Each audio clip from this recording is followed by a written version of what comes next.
Oke, kembali lagi ya di channel YouTube Bimbel Pak Amir Tutor ya. Hari ini membahas tentang bocoran soal ya, kompetensi teknis SJT bagi semua jurusan guru ya, semua formasi guru sekolah rakyat P3K 2006 update terbaru ya, sesuai RW terbaru, materi ringkas dan mudah dipahami.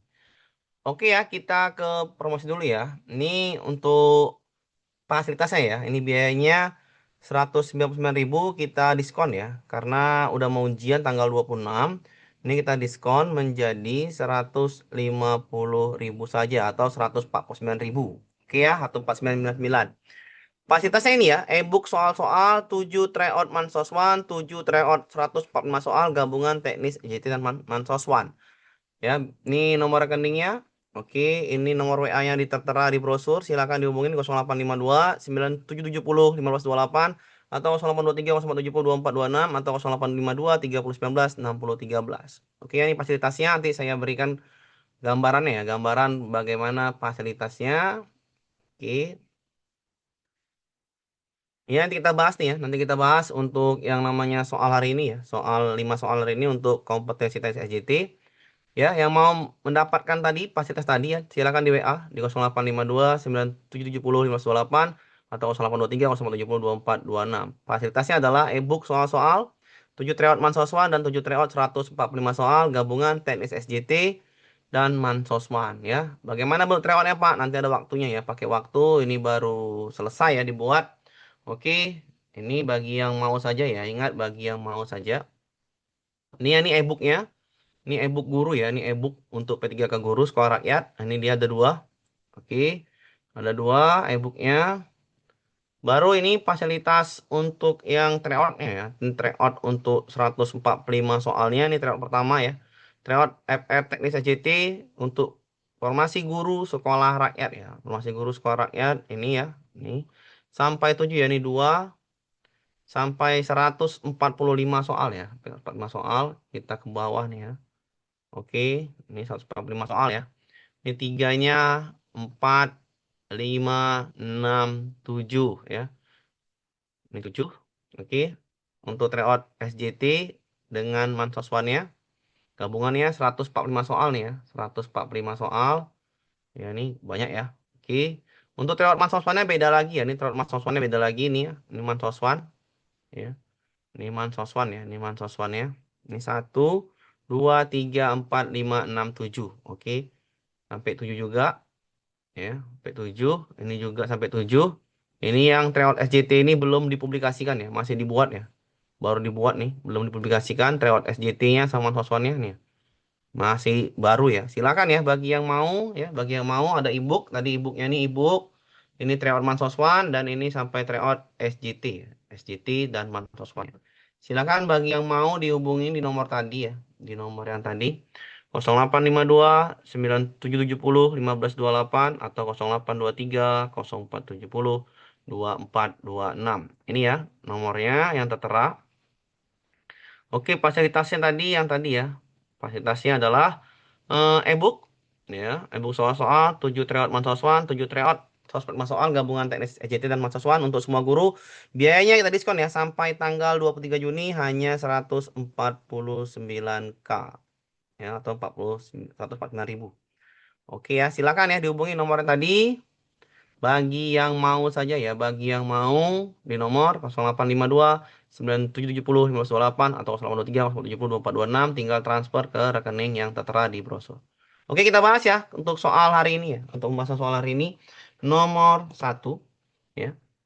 Pak Wahyu, diingat ya di YouTube hanya beberapa saja ya soalnya. Pak Wahyu, guru bahasa Indonesia di kelas 11 SMA, adalah seorang pendidik yang selalu berusaha menjaga keadilan dalam penilaian dengan tegas.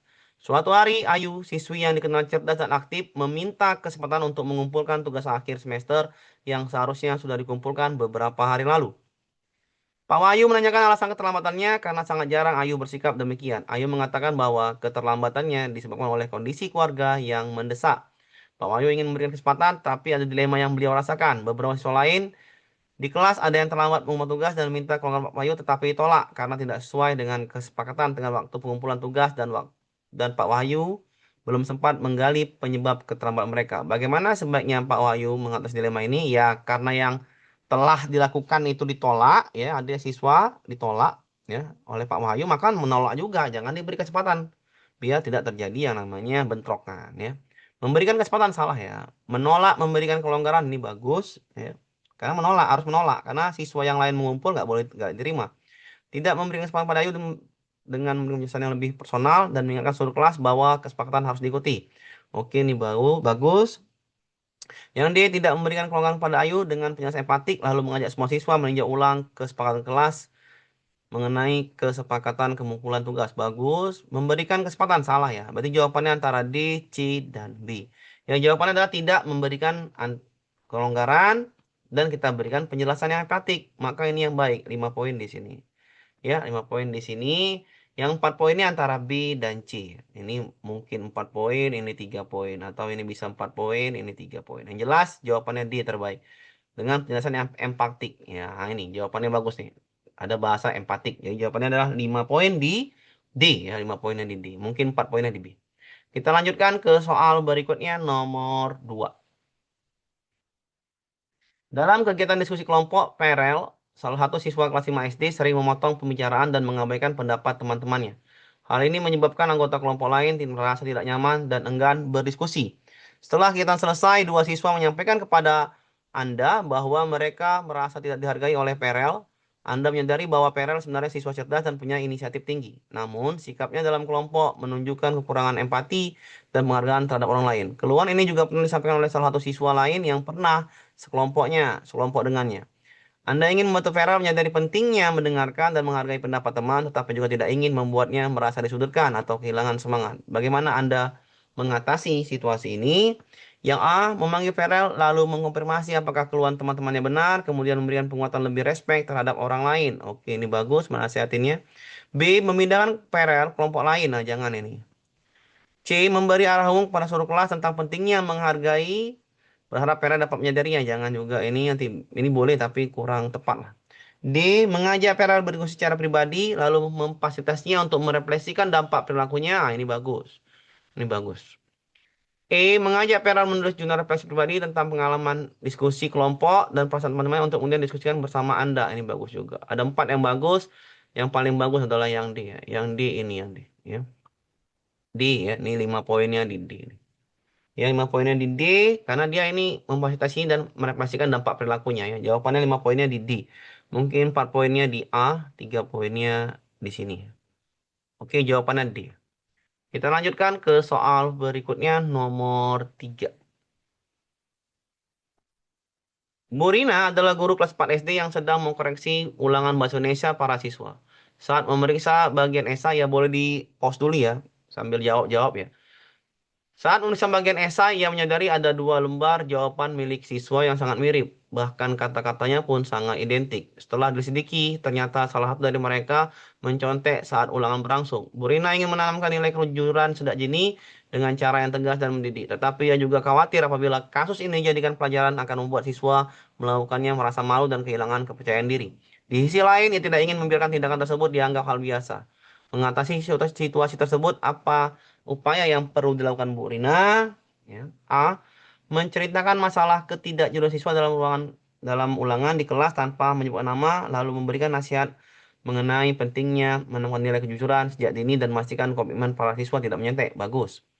B. Memanggil kedua siswa secara pribadi untuk mengkonfirmasi, ya, kembali kejadian tersebut dan meminta mereka menyelesaikannya sebagai sanksi. Mereka diberikan tugas menulis refleksi dan komitmen untuk tidak menyetek lagi. Ya, bagus juga. C. Memberikan kesempatan kepada siswa yang bersangkutan untuk mengulang ujian dengan soal yang berbeda dan pendampingan, lalu melakukan diskusi kelas mengenai pentingnya nilai-nilai kejujuran dalam kehidupan sehari. Ya, lebih bagus daripada A dan B. Lebih bagus C, ya, daripada A dan B. Ini jawaban bagus semua. D. Memberikan nilai apa adanya disertai nyataan pribadi atas kedua siswa, lalu merencanakan penguatan karakter kejujuran berkolaborasi dengan guru PK dan wali kelas lainnya untuk menindaklanjuti kasus serupa. Ini nggak perlu kali sampai sini. E. Memfasilitasi mereka untuk merefleksikan kesalahannya dan memberikan konsekuensi nilai yang adil agar mereka tidak mengulangi, lalu merancang program kelas sederhana untuk menanamkan nilai kejujuran secara rutin. Ini jawabannya bagus semua, ya.